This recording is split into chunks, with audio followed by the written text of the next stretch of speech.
My mom and dad suddenly threw a celebration for their favorite daughter where they declared she was their sole offspring. But I quietly revealed the reality before everyone, making them all utterly stunned. Be me. Know how some people are all about appearances, even when there's nothing underneath to back it up. That's my mom in a nutshell. Her whole life revolves around her image, how she's perceived by the outside world. And guess what? That includes how she runs her so-called non-profit. I'm Lily, by the way. My mom Victoria has spent years making me feel like an afterthought, while putting my stepsister Megan on a pedestal. Don't get me wrong. Megan isn't a bad person. She's just oblivious. She's the perfect daughter in mom's eyes. She's got the looks, the charm, and the ability to show up at events in designer clothes, act like she's saving the world. Meanwhile, I'm the one who's actually doing the work. I'm in the office late at night, managing the logistics and finances for the nonprofit, while Megan gets all the credit for representing the mission. The nonprofit is supposed to be about empowering women, creating opportunities for those who need them the most. On the surface, it's all shiny and impressive. Galas, donor dinners, check presentations. But I've always felt like it's less about helping people, more about giving mom an excuse to rub elbows with wealthy socialites. Still, I thought at least some of the money must be going to good causes, right? Oh, I was dead wrong. It all started with me working late one night like usual. I was going over the quarterly budget, double-checking some numbers for a report. That's when I noticed it. This massive expense marked as administrative costs. It didn't make sense. I mean, I know events can be expensive, but this number was ridiculous. We're talking tens of thousands of dollars. That didn't seem to match up with anything I'd seen before. At first, I thought it was a mistake. Maybe someone had mislabeled a donation or misfiled an expense. It happens. But the more I looked into it, the weirder it got. There were charges for luxury vacations, high-end jewelry, private jets, things that had absolutely nothing to do with the nonprofit's mission. I kept digging. That's when I saw his name. Ethan. Ethan is Megan's boyfriend, a guy I've never trusted. He's slick, always dressed like he's walking into a GQ photo shoot. Somehow manages to worm his way into every conversation at family events. He's one of those guys who talks a lot without actually saying anything. You know, the type. Anyway, turns out Ethan wasn't just Megan's boyfriend. He was also siphoning money out of the nonprofit's accounts. That's right. Ethan was using donor money to fund his ridiculous lifestyle. He'd set up fake invoices and business accounts to make it look legitimate. But the transactions were clearly personal. We're talking luxury cars, a penthouse apartment in Chicago, and even a massive chunk of change funneled into his failing tech startup. And here's the part that really made my stomach turn. My mom was signing off on all of it. At this point, I was furious. I mean, I've always known my mom favors Megan. It's been that way for as long as I can remember. Growing up, Megan could do no wrong. If she got a participation ribbon at school, Mom acted like she just won a Nobel Prize. Meanwhile, I could be pulling straight A's, and it was just expected. But this wasn't just favoritism. This was theft. And not just theft. It was theft from people who genuinely needed help. I couldn't believe what I was seeing. I sat there for hours, going through every file, every transaction, every document I could find. The deeper I dug, the worse it got. Ethan had been on the payroll for consulting services. Even though he didn't do anything, Mom had approved countless fake expenses under his name, and the money wasn't going anywhere near the programs we were supposed to be funding. By the time I closed my laptop, I felt like I didn't even know who my mom was anymore. It wasn't just about the money. It was about the sheer audacity of it all. She wasn't just complicit. She was orchestrating the whole thing. And Megan? At first I thought she had to be in on it. I mean, how could she not know? But the more I thought about it, the more I realized that Ethan was probably using her too. She was just a convenient cover, a way to make it all look legitimate. And then, as if the universe wanted to twist the knife even deeper, Mom announced the gala. She called a family dinner to make the big reveal, gushing about how proud she was of Megan, and how the event would celebrate her contributions. I just sat there staring at her, wondering if she even remembered I existed. Megan's contributions? What contributions? Megan doesn't even know how the nonprofit operates. Her contribution is showing up at events in a designer dress and smiling for the cameras. Meanwhile, I'm the one handling the spreadsheets, writing the grant proposals, and making sure the lights stay on. But apparently none of that matters. I wanted to scream. I wanted to stand up right there at the dinner table and tell everyone what I'd found. But I didn't. Not yet. Instead, I forced a smile and pretended to be happy for Megan. I needed more time to figure out what to do next. I wasn't just going to let this slide. If Mom wanted to throw Megan a party and pretend I didn't exist, fine. But I wasn't going to sit there quietly and watch her get away with this. The thing is, after uncovering the mess Mom and Ethan had made of the nonprofit, I knew I couldn't handle this on my own. The scale of what they were doing was way beyond anything I'd ever dealt with. Sure, I'd managed budgets and tracked finances for years, but this wasn't just some misplaced decimal point or a questionable purchase. This was full-blown fraud. The first person I thought to tell was Nathan, my coworker. Nathan's been working with me at the nonprofit for a few years, mostly in grant writing and program management. But he's also one of the few people I trust completely. He's sharp, no nonsense, and not afraid to call things out when they're wrong. If anyone could help me make sense of this, it was him. I caught him in his office the next morning. "Got a minute?" I asked, shutting the door behind me. "Sure," he said, looking up from his laptop. "You look stressed." "That's putting it lightly," I said, dropping a thick folder onto his desk. "You're not going to believe this." Nathan started flipping through the papers, his eyebrows furrowing with every page. By the time he got to the end, he looked up at me with this incredulous expression. "Lily, this isn't just sketchy, this is criminal." "Exactly," I said, "and it gets worse. Those accounts, they're all tied to Ethan." Nathan leaned back in his chair, letting out a low whistle. "Of course they are. That guy gives me bad vibes every time he shows up here." "And you're saying your mom's approving all this?" "Every single transaction," I said. "Her signature's on everything." Nathan shook his head. "This isn't just turning a blind eye. She's actively helping him. She's part of it." Hearing him say it out loud made it all feel even more real. Up until that moment, part of me had been hoping I was wrong, that maybe there was some explanation I hadn't thought of. But there wasn't. Mom was in this up to her neck, and Ethan was just as bad, if not worse. "What do you want to do?" Nathan asked, his tone serious now. "I need to figure out just how far this goes," I said. "And I need your help." He nodded without hesitation. "I'm in." From that moment on, Nathan became my partner in unraveling the tangled web of lies Mom and Ethan had created. We spent every spare moment digging through financial records, emails, and contracts. The deeper we went, the more disturbing it got. Ethan wasn't just using the nonprofit's funds to live a lavish lifestyle. He was pouring a huge chunk of it into a failing tech company under his name. It was one of those startups that sounds impressive on paper, but doesn't actually do anything. According to the records, he'd been using the nonprofit's money to keep the company afloat, paying salaries to employees who didn't exist, and inflating the company's value to attract investors. It was a house of cards, and the nonprofit was the foundation holding it all up. "What's even the end game here?" I asked Nathan one afternoon, as we sifted through another stack of documents. "Does he think no one's going to notice?" Nathan shrugged. "Guys like Ethan never think they're going to get caught. They rely on people not paying attention. And honestly, most people wouldn't. If you weren't handling the finances, this probably would have gone unnoticed for years." He wasn't wrong. The nonprofit's financials were complicated, and most of the board members didn't have the time or the expertise to dig into the details. Mom had surrounded herself with people who trusted her completely, and she used that trust to get away with everything. By the end of the week, Nathan and I had pieced together a pretty damning case. We'd found emails between Mom and Ethan, discussing how to label certain expenses to avoid scrutiny. There were fake invoices for consulting services that Ethan had submitted, along with receipts for things like luxury vacations and designer clothes. And then there was the money going to his tech company, a massive amount that was impossible to justify. "This guy is a fraud," Nathan said, as we stared at the spreadsheet on his laptop. "And your mom's his accomplice. They've been working this scam for years."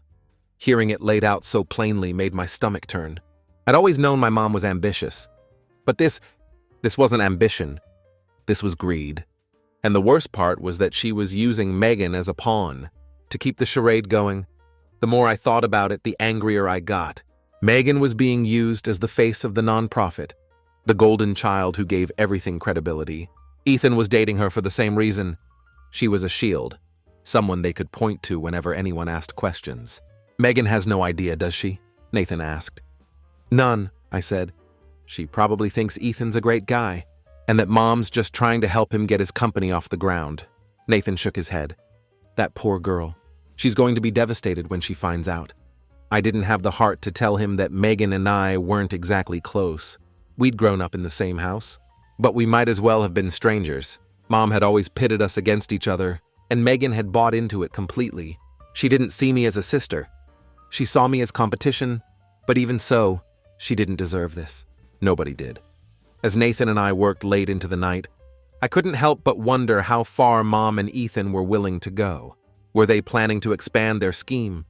Would they drag the entire nonprofit down with them? If it meant keeping their lavish lifestyle intact, I didn't have the answers yet, but I knew one thing for sure. I wasn't going to let them get away with it. By the time we wrapped up for the night, we had enough evidence to blow the whole thing wide open, but I wasn't ready to go public just yet. I needed to figure out the right time and place to confront them, and I needed to make sure I had backup when I did. "What's the plan?" Nathan asked as we packed up our things. I thought about the gala Mom was planning, the event where she planned to honor Megan and pretend everything was perfect. It was going to be full of donors, board members, and press, all the people who'd been funding the nonprofit, without knowing where their money was really going. "The gala," I said. "That's when we do it." Nathan raised an eyebrow. "You sure?" "Absolutely," I said. "If Mom wants to play favorites, fine. But she's not going to like how this plays out." As I walked out of the office that night, I felt a mix of anger, determination, and something else. Maybe a little hope. For the first time in years, I felt like I had the upper hand. Mom and Ethan thought they were untouchable, but they were about to find out just how wrong they were. The week of the gala, everything felt tenser than usual. Mom was buzzing with excitement, going full-on control freak over the smallest details. Invitations had been sent out to every influential donor, politician, and business person she could think of. It wasn't just about celebrating Megan. It was about showing off the nonprofit's power and reach. To her, this event was a chance to secure even more clout. I was doing my best to keep my head down, pretending I wasn't onto her and Ethan's scheme. Every time I saw her, I had to fight the urge to throw the evidence in her face, but I knew I had to play it cool. If she got even a whiff of what I was planning, she'd shut it all down before I could expose her. Then out of nowhere, Megan called me.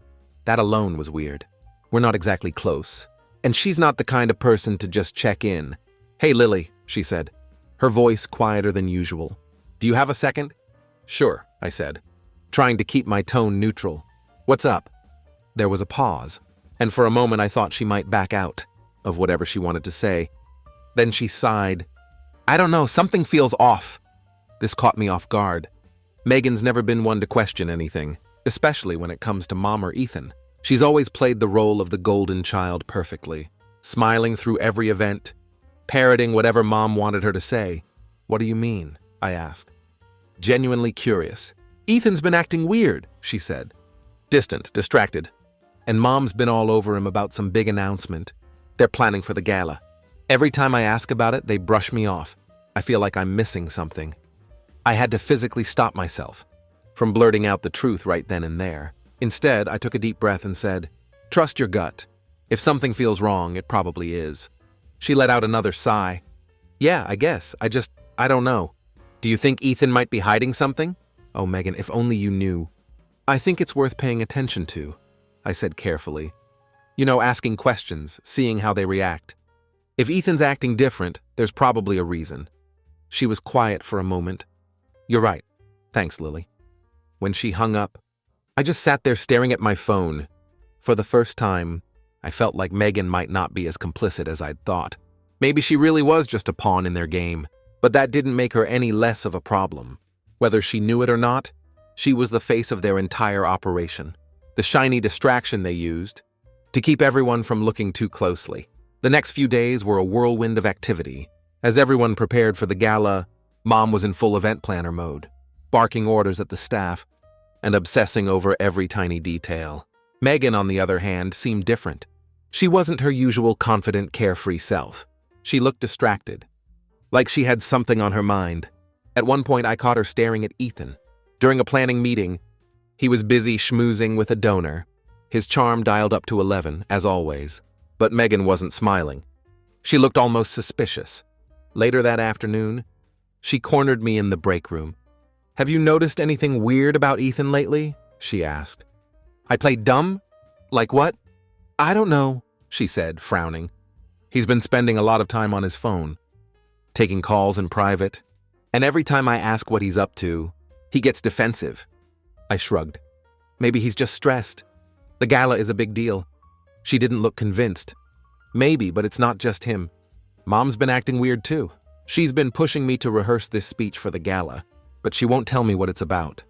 She just keeps saying it'll be a big moment." My stomach churned. I had no doubt that big moment was going to involve some kind of announcement to legitimize their scheme. They were probably planning to use Megan to pitch their fake projects to the donors, making her the face of the scam without her even realizing it. "Have you tried asking Mom directly?" I said, keeping my voice as neutral as possible. Megan rolled her eyes. "You know how she is. Everything has to be a surprise. And she gets all defensive if I push too hard. But I don't like it, Lily. Something about this doesn't feel right." For the first time, I saw a crack in Megan's perfect facade. She wasn't just the golden child anymore. She was starting to question things. "Look," I said, "if you're feeling uneasy, trust yourself. Keep your eyes open, and don't let anyone pressure you into doing something you're not comfortable with." She gave me a small nod. "Yeah, thanks." Over the next couple of days, I noticed Megan pulling away from Ethan and Mom more and more. She wasn't as enthusiastic about the gala, and she started skipping planning meetings, which didn't go unnoticed. Mom was fuming, complaining to anyone who would listen about how ungrateful Megan was being. "She doesn't understand how important this is," Mom said, during one particularly loud rant in her office. "After everything I've done for her, you'd think she'd have a little appreciation." I stayed quiet, knowing anything I said would just make things worse. But inside I was glad. Megan was finally starting to see through them. The night before the gala, Megan called me again. "I've been thinking about what you said," she told me, "and I think you're right. Something's not adding up." "What are you going to do?" I asked. "I don't know yet," she admitted. "But I'm not going to just go along with whatever Mom and Ethan are planning. If they won't tell me the truth, I'll figure it out myself."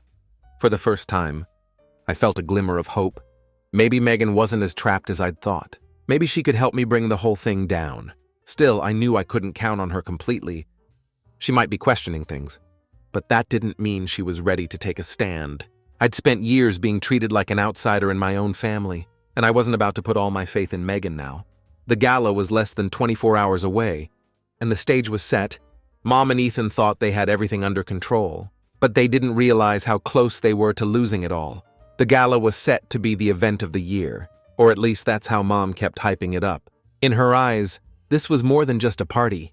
It was her crowning achievement. She'd been bragging for weeks about how every important donor, socialite, and local politician would be there. She kept saying it was all to honor Megan's incredible contributions. But I knew the real reason. This wasn't about Megan. It was about showing off. When I arrived, the venue looked like something out of a movie. The entire place was dripping with excess. Sparkling chandeliers, gold-trimmed everything, and centerpieces that probably cost more than my rent. A massive screen was set up on stage, running a slideshow of Megan's pictures. Her at charity events, her smiling at galas, her posing with donors. It was like a shrine to her, curated to perfection by Mom. The room was packed. People were milling around in expensive outfits, sipping on sparkling drinks, and congratulating each other on how charitable they were. It was the kind of crowd that loves to feel good about giving back. Without ever getting their hands dirty, I spotted Ethan almost immediately, laughing with a group of donors, like he didn't have a care in the world. Megan was by his side, looking as radiant as ever. But there was something different about her tonight. Her usual confidence seemed forced, like she was trying too hard to play the role Mom had assigned her. As I walked through the crowd, I kept my head down, avoiding small talk. I wasn't here to mingle. I was here to end this charade. The evidence Nathan and I had gathered was burning a hole in my bag, and I was just waiting for the right moment to blow everything up. About halfway through the evening, the lights dimmed, and Mom took the stage. She was glowing, practically basking in the spotlight, as she thanked everyone for coming. "Tonight is a very special night," she began, her voice dripping with pride. "We're here to celebrate the incredible contributions of my only daughter, Megan." Her words hung in the air, and for a moment it felt like time stopped. "Only daughter?" I muttered to myself. My blood boiled as the applause erupted around the room. Mom continued gushing about Megan's dedication, and how she was the heart and soul of the organization. She made it sound like Megan was single-handedly saving the world. I couldn't sit there and let her get away with it. Not this time. I stood up and walked to the center of the room, my heart pounding in my chest. The applause was still echoing when I said loudly, "Mom, if Megan's your only daughter, why is she unknowingly funding Ethan's fraudulent tech company?" The room went dead silent. Every head turned toward me, and for a moment, all I could hear was the sound of my own heartbeat. Mom froze on stage, her smile slipping for just a second, before she recovered. "Lily," she said, her tone sharp but measured, "this isn't the time or place for—" "Oh, I think it's the perfect time," I interrupted, my voice steady. "Everyone here deserves to know how their donations are being spent." The moment the words left my mouth, the room practically exploded. Gasps and murmurs rippled through the crowd as everyone tried to make sense of what I'd just said. Megan stood frozen near the stage, her face a mix of confusion and disbelief. "What is she talking about?" she asked, her voice shaky but loud enough to cut through the noise. Mom, ever the master manipulator, plastered on her tight, strained smile. "Lily," she said, her tone dripping with fake calm, "let's not ruin this beautiful night with your misunderstandings." Misunderstandings? She really thought she could gaslight her way out of this. I couldn't help but laugh. A sharp, humorless sound that drew even more eyes. "Misunderstandings?" I said. "Is that what we're calling funneling donor money into Ethan's personal accounts? Megan, he's been using you to cover up a multi-million-dollar scam." All eyes turned to Megan, who looked like she was about to collapse. She whipped around to face Ethan, her voice trembling as she asked, "Tell me she's lying." Ethan froze like a deer in headlights. "She doesn't know what she's saying," he stammered, trying and failing to keep his cool. "This is all just some big mistake." I held up the folder in my hand. "Oh, it's no mistake. I have proof. Bank records, emails, invoices, everything. It's all here. You two have been stealing from this nonprofit for years." The murmurs grew louder, and a few of the donors in the crowd started pulling out their phones, no doubt ready to Google Ethan's company, or call their accountants to double-check their donations. Megan's gaze shifted to Mom, tears welling up in her eyes. "You knew?" she asked, her voice cracking. Mom, who was finally starting to show cracks in her armor, raised a hand like she was trying to calm her down. "Darling, it's complicated," she began, her tone soft, almost pleading, but Megan wasn't having it. "No," she said, taking a step back. "It's simple. You betrayed me." The weight of her words seemed to hang in the air, silencing even the murmurs. Mom's smile finally faltered completely, and for the first time, I saw something close to panic in her eyes. "Megan," she started, her voice rising slightly. "You don't understand." "No, I do understand," Megan interrupted, her voice growing stronger. "You used me, both of you. You made me the face of this nonprofit, so you could line your pockets. How could you?" Ethan, realizing the situation was spiraling out of control, tried to step in. "Megan, baby, come on," he said, reaching for her arm. "Don't touch me," she snapped, jerking away from him. At that moment, I almost felt bad for Megan. Almost. It was clear she'd been in the dark about everything, and now her entire world was crashing down around her. But I couldn't let sympathy cloud the facts. She'd still been complicit, even if she hadn't known it. Her face was on all the campaigns. Her name was tied to every fraudulent program. And whether she liked it or not, she was part of the reason this whole scheme had worked. Meanwhile, the crowd had descended into chaos. People were arguing, whispering, and pointing fingers. A few board members had pushed their way to the front of the room, demanding answers. "What is she talking about, Victoria?" one of them asked sharply, addressing Mom. "Is any of this true?" Mom, who was clearly struggling to maintain her composure, waved her hand dismissively. "This is absurd," she said. Lily's clearly mistaken. She doesn't understand the complexities of running a nonprofit. "Complexities?" I cut in.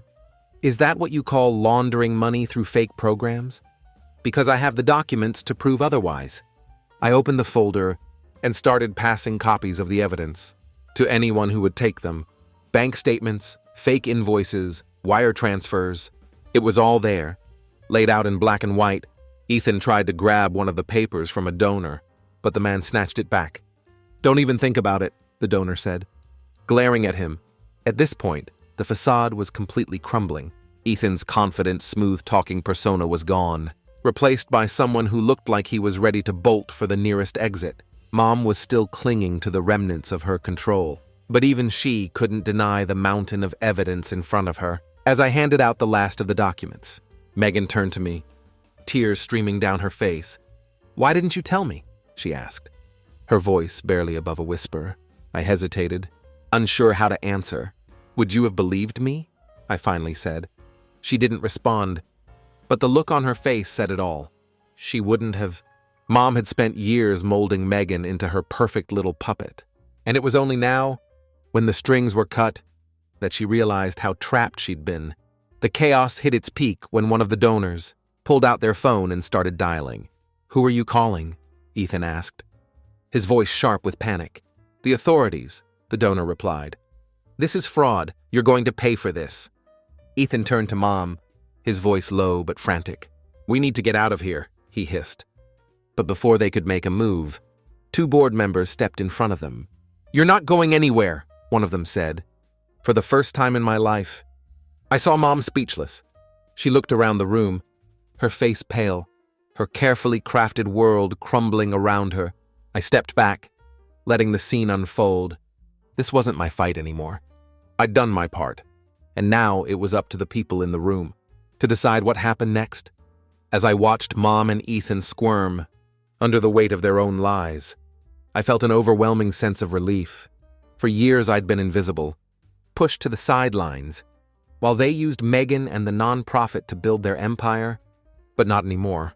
This was the beginning of the end for them, and I wasn't going to miss a second of it. If I thought the night couldn't get more dramatic, I was dead wrong. As the crowd erupted into chaos, the sound of doors slamming open cut through the noise. A loud commanding voice followed. "FBI, everyone remain where you are." The room froze. It was like someone hit pause on the pandemonium. People turned toward the entrance, where a group of agents in dark jackets, with bold yellow lettering, moved in with purpose. They weren't here to mingle. I saw one of the agents scan the room, before locking eyes on Ethan and Mom. "Ethan Reynolds and Victoria Hayes," he called out, his voice steady and firm. "We have warrants for your arrest, on charges of fraud, money laundering, and embezzlement." A collective gasp rippled through the crowd. If there were any lingering doubts about the validity of what I'd said, they were gone now. Ethan's face drained of color. As 2 agents approached him, "Wait!" he yelled, holding up his hands. "Wait! I can make a deal. I'll cooperate. I'll give you everything." "Shut up," Mom hissed at him, her composure cracking completely. But Ethan wasn't done. He pointed at her, his voice rising in panic. It was her idea. She planned everything. Megan was just a cover to make it look legit. The room collectively inhaled, and I turned to look at Megan. She was standing near the stage, her hands covering her mouth, tears streaming down her face. This wasn't just betrayal for her. It was a public execution of the image she'd spent her entire life upholding. Mom's face turned icy, her usual calm replaced with a venomous glare, aimed directly at Ethan. "You pathetic little weasel," she spat. Ethan's panic turned into anger. "You're the pathetic one, Victoria," he shot back, his voice trembling but loud enough for everyone to hear. "You're done, you hear me? Done." The agents didn't let the back and forth go on for long. 2 of them grabbed Ethan by the arms and started leading him toward the door. He tried to resist, stumbling over his own feet as he kept shouting, "I'll talk! I'll tell you everything!" Meanwhile, another set of agents closed in on Mom. Unlike Ethan, she didn't fight or panic. Instead, she straightened her back, lifted her chin, and stared straight ahead, her lips pressed into a thin line. Even in cuffs, she was trying to maintain control. As they escorted her out, the room erupted into a fresh wave of chaos. Donors were shouting, some demanding explanations, others angrily vowing to pull their funding. A few board members rushed toward Megan, who looked like she was about to collapse. I stayed where I was, letting the scene unfold around me. I wasn't about to get in the middle of the mob. One of the agents walked over to me, his expression serious, but not unkind. "You're Lily, right?" I nodded, my heart pounding. "Yeah, that's me. We're going to need a statement from you," he said. "But first I need to know, are there any other key players involved in this?" I glanced at Megan. She looked utterly destroyed, her shoulders shaking as she cried silently. "No," I said finally. "It's just them." The agent nodded. "We'll be in touch." As he walked away, I felt a strange mix of relief and exhaustion. It was over. The nightmare that had been building for years had finally come crashing down. The next morning, the news was everywhere. Headlines about the nonprofit scandal were plastered across every major outlet. "Prominent nonprofit leaders arrested for fraud and embezzlement," one read. Another, "Mother and boyfriend betrayed trust, face federal charges." I scrolled through the articles, watching as reporters laid out the entire mess in painstaking detail. The nonprofit's accounts had been frozen, Ethan's tech company was under investigation, and the FBI was digging into years of records to trace every dollar they'd stolen. By noon, my phone was buzzing nonstop. Friends, co-workers, even distant relatives were texting me, asking if I was okay. If the reports were true, if I knew this was happening, I'd thought after everything came crashing down, the dust would settle. But it didn't. Not right away. The fallout was brutal and messy. Ethan's deal with the FB, I meant he sang like a canary. Every scheme, every lie, every fraudulent transaction. He laid it all out. His testimony, combined with the evidence Nathan and I had collected, made the case airtight. Mom didn't go down without a fight, of course. She tried to spin her usual narrative, painting herself as the victim. "I did what I had to do to save the nonprofit," she told the press. In her final interview before the trial, "I was under immense pressure." It was nonsense, and everyone knew it. The court saw right through her excuses, especially when Ethan's testimony directly implicated her as the mastermind. In the end, she was sentenced to 15 years in federal prison. Ethan, being the rat he is, got a lighter sentence. 5 years in exchange for his full cooperation. I'm sure he thinks he got off easy, but his reputation is ruined.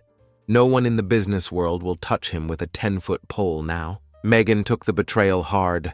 She was devastated, not just by what Mom and Ethan had done, but by how blind she'd been to all of it. For years, she'd been the face of their scam, without ever realizing she was being used. It was like her entire life up to that point had been ripped out from under her. At first, she disappeared. I didn't hear from her for weeks after the trial, but then one day, she showed up at my door, looking exhausted and defeated. "I don't know who I am without them," she admitted. It was one of the rawest moments I'd ever seen from her. Megan, who had always been so polished and perfect, finally let her guard down. "You don't have to be anything for anyone anymore," I told her. "Figure out who you are for yourself." It wasn't an overnight change, but little by little, she started piecing herself back together. She cut off all ties with Mom and Ethan, refusing to even visit Mom in prison. "She doesn't deserve my forgiveness," Megan said. As Megan and I spent more time together, I realized something surprising. We had more in common than I'd thought. For years, Mom had pitted us against each other, making us feel like we were competing for her approval. But now that she was out of the picture, there was no competition. Just two sisters trying to make sense of the mess we'd been left with. One night over takeout and bad TV, we started talking about what we wanted to do next. The nonprofit was gone, dissolved as part of the legal fallout, but there were still people out there who'd been counting on its programs. "We could just start over," I said. Megan looked at me confused. "What do you mean?" "I mean, we could build something new, something real this time." She hesitated.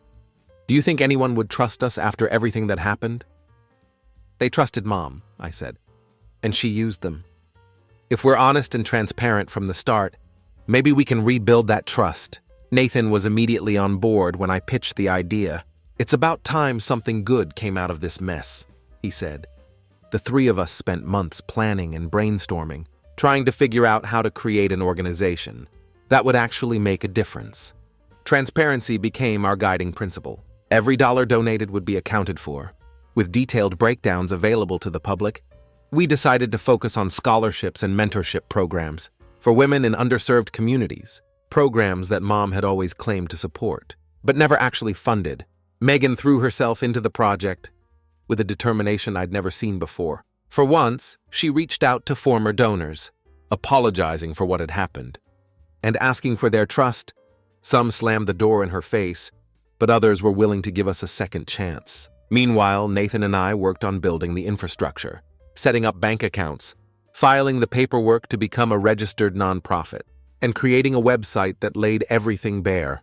The first time we awarded a scholarship, I felt something I hadn't felt in a long time.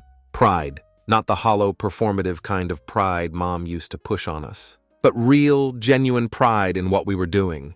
Megan and I sat in the front row at the ceremony, watching as a young woman named Tasha accepted her award. She was the first in her family to go to college, and she was planning to study engineering. "This is because of you," Megan whispered to me as we applauded. "No," I said. "This is because of us." It was a small moment, but it meant everything. For the first time, I felt like we were finally free from Mom's shadow. The nonprofit grew slowly but steadily. We weren't pulling in the kind of money Mom's organization had, but we didn't need to. What we lacked in flash, we made up for in authenticity. Megan became the public face of the organization, but this time it was different. She wasn't just a figurehead. She was actively involved, working with mentors and scholarship recipients, building relationships with donors, and ensuring that every program was running smoothly. Nathan and I stayed behind the scenes, managing the logistics and keeping the finances airtight. After everything we'd been through, we weren't about to let a single penny go unaccounted for. Every so often, I think about Mom. She's still in prison, probably blaming everyone but herself for what happened. Ethan is out by now, though I have no idea where he is, and I honestly don't care. What I do care about is what we've built from the ashes of their empire. Mom spent her life chasing control, clinging to power at any cost, and in the end, it destroyed her. But Megan and I were free. Free to be ourselves, free to build something good, free to live without the weight of Mom's expectations. The gala, the scandal, the fallout. It all feels like a lifetime ago now, but I'll never forget it. Because that night was the turning point. It was the night we stopped being pawns in Mom's game and started writing our own story. And that gala, it was the night everything fell apart. But it was also the night we found the strength to start over. From the ashes of her corruption, we built something real, something honest, and for the first time in a long time, I feel like we're finally doing something that matters.